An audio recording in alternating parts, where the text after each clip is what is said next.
మహిళలకు ఉచిత బస్సు ప్రయాణం ఇప్పుడు ఏపీలోనే చిచ్చురేపుతోంది. కర్ణాటక, తెలంగాణలో విజయవంతంగా సాగుతున్న ఈ పథకంపై ఏపీ ప్రభుత్వం ఫోకస్ పెట్టింది. ఎన్నికలకు ముందే ఈ పథకాన్ని అమలు చేయాలని యోచిస్తోంది.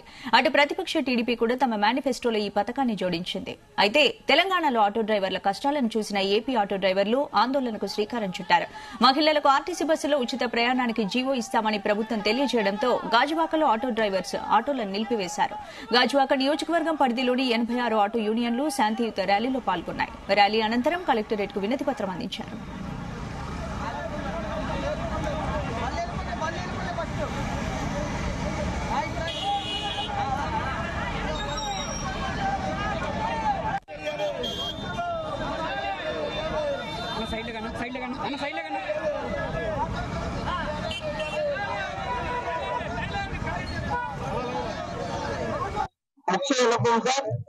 ఈరోజు 5/1/2024 శాంతియుతంగా ర్యాలీ అనేది Andhra Pradesh auto worker welfare association ఒక శాంతియుత ర్యాలీ ప్రకటించడం జరిగినది.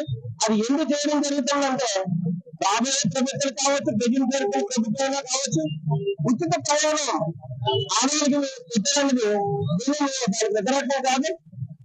ఆటో పరిస్థితి ఏదైంది ఒక సామాజిక కూలినటువంటి పరిస్థితి దాన్ని మీరు ఒకసారి గమనించి పరిశీలించి ప్రతిపక్షంలో ఉన్నాయండి వాళ్ళు కూడా మేనిఫెస్టోలో పెట్టడం జరిగింది. నేను దానికి వ్యతిరేకం కాదు.